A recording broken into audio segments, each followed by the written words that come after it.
Hello बच्चों, आज हम जानेंगे converting a decimal number into a fraction. यानी कोई भी हमें डेसिमल नंबर मिला है, सपोज हमें ये नंबर मिला है 0.3 और इसको हमें कन्वर्ट करना है इनटू अ फ्रैक्शन। यानी फ्रैक्शन नंबर में हमें इसको कन्वर्ट करना है। फ्रैक्शन नंबर कौन से? जिनमें होता है न्यूमरेटर अपॉन डिनोमिनेटर। यानी इस तरह का नंबर जिसमें अपॉन वाला साइन है और एक नंबर न्यूमरेटर की जगह पर है और एक नंबर है डिनोमिनेटर की जगह पर। यानी अपॉन वाले साइन के ऊपर भी एक डिजिट होनी चाहिए जो कि न्यूमरेटर है और अपॉन वाले साइन के नीचे भी एक डिजिट होनी चाहिए जो कि डिनोमिनेटर है। तो हमने यहाँ 0.3 को कन्वर्ट करना है फ्रैक्शन नंबर में। तो इसमें हम क्या करेंगे, इसमें हमें देखना होगा कि हमने लिया ये अपॉन वाला साइन, हमें ज़रूरत है एक न्यूमरेटर की और एक डिनोमिनेटर की। तो न्यूमरेटर बनाना तो बिल्कुल ही आसान है। इसके लिए हमें क्या करना है, राइट द डेसिमल नंबर। यानी जो भी हमें डेसिमल नंबर दिया गया है उसको हम लिख दें। कहाँ? न्यूमरेटर की जगह पर तो लिख देते हैं। लेकिन क्या करना है, विदाउट द डेसिमल पार्ट, यानी उसमें जो पॉइंट आपका लगा हुआ है उसको हमको नहीं लिखना है। तो हमने यहाँ 0.3 है तो हमने इसको लिखा 0.3। लेकिन अब देखें कि 3 के पहले 0 का कोई भी मीनिंग नहीं है। यदि 3 के बाद में 0 लगा होता तो हम कहते थे 30, लेकिन 3 के पहले 0 का कोई मीनिंग नहीं, तो इसको हम हटा देते हैं। ये हो गया हमारा 3।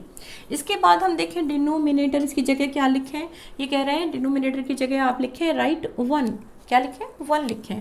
तो चलिए लिख देते हैं, 1 लिख दिया। इसके बाद followed by as many zeros, यानी इसके आगे हमको लगाने हैं 0। अब लेकिन कितने लगाने हैं? 1 लगाने हैं, 2 लगाने हैं, कितने लगाने हैं?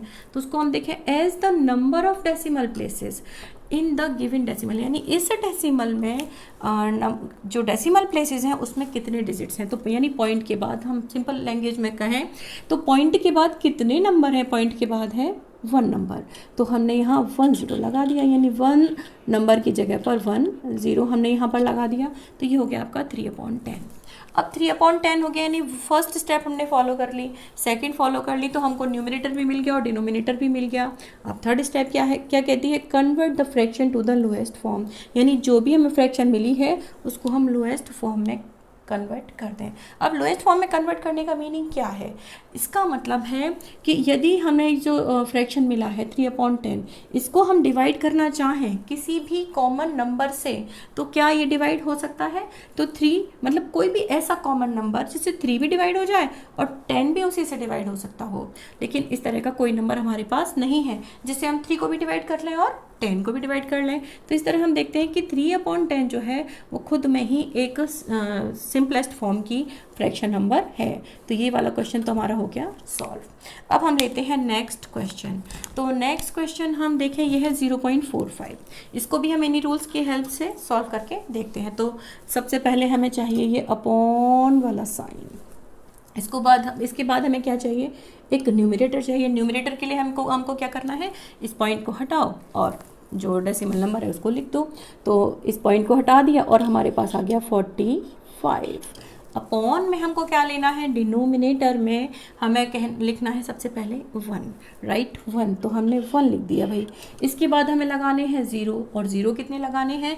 पॉइंट के बाद में जितनी डिजिट्स हैं उतने। तो पॉइंट के बाद में 1 2 डिजिट्स हैं, तो हमने यहाँ पर 0 लगाए 1 और लगा दिए 2। तो जब हमने यहाँ 2 zeros लगा दिए तो ये हो गया 45/100। तो 45/100 को अब हमें देखना है थर्ड स्टेप यानी convert the fraction to the lowest form. क्या ये जो फ्रैक्शन हमको मिली है इसको लोएस्ट फॉर्म में कन्वर्ट कर सकते हैं या नहीं? यानी कोई ऐसा नंबर है जिससे 45 भी डिवाइड हो जाए और 100 भी डिवाइड हो जाए। हाँ, इस तरह का नंबर है, क्योंकि हमें देखना है कि 45 में लास्ट में क्या है 5 और इसी तरह 100 में लास्ट में क्या है 0।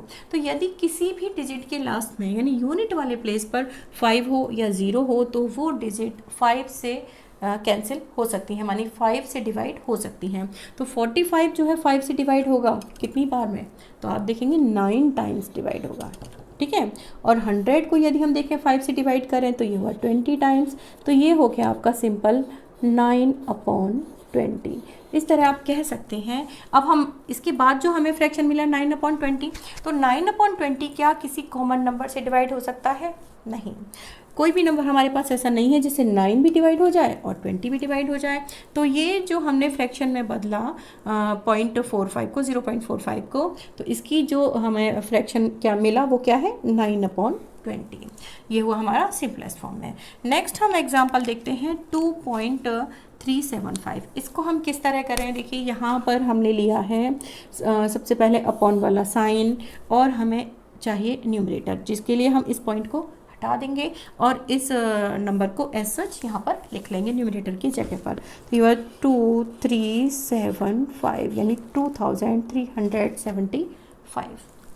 इसके बाद हमको चाहिए डिनोमिनेटर और इसके लिए हमने क्या लिखना है 1 लिखना है और उसके बाद लगाने हैं 0। कितने लगाने हैं, जितने पॉइंट के बाद में हमारे पास डिजिट्स हैं। तो पॉइंट के बाद में है 1 2 3 डिजिट्स, तो हमने 1 2 3 ज़ीरोज़ यहाँ तक लगा दिए। यहाँ तक तो बिल्कुल ही ईजी है। इसके बाद हम देखते हैं कि क्या थर्ड स्टेप हमको फॉलो करनी है कि इसको फ्रैक्शन को हमें कन्वर्ट करना है लोएस्ट फॉर्म में। तो क्या ये लोएस्ट फॉर्म है, नहीं। क्यों, क्योंकि यहाँ पर हम देखें लास्ट में 5 है जो कि 5 से डिवाइड हो सकता है हमारा नंबर, यहाँ पर भी लास्ट में 0 है यानी यहाँ पर भी जो नंबर है वो 5 से डिवाइड हो सकता है, यानी 5 से 2375 भी डिवाइड हो जाएगा और 1000 भी डिवाइड हो जाएगा। तो इसको हम डिवाइड करके देखेंगे तो ये होगा आपका 475 टाइम्स और 1000 को डिवाइड करेंगे तो ये हो जाएगा 200 टाइम्स। यानी अब हमारे पास एक नई फ्रैक्शन हमें मिल गई 475 अपॉन 200। अब यहाँ पर भी हम देखें कि लास्ट में 5 है और यहाँ पर 0 है, यानी अभी भी ये नंबर 5 से डिवाइड हो सकता है। तो चलिए फिर से इसको करके देखते हैं। तो ये हुआ 95 टाइम्स और इसको किया तो ये हुआ 40 टाइम्स। तो अब हमारे पास नई फ्रैक्शन आ गई 95 अपॉन 40। अब देखें अभी भी जो नंबर है हमारे पास जो न्यूमरेटर है इसमें 5 है लास्ट में और डिनोमिनेटर में 0 है, तो यानी अभी भी इसको हम 5 से डिवाइड कर सकते हैं। तो करेंगे तो क्या मिलेगा हमें 19 और यहाँ पर मिल गया 8, यानी अब जो हमें फ्रैक्शन मिली है वो हुई 19/8। अब यहाँ हम देखें कि 19/8 यानी 19 और 8 को डिवाइड कर सके कोई कॉमन नंबर, वो इस तरह का नंबर हमारे पास नहीं है।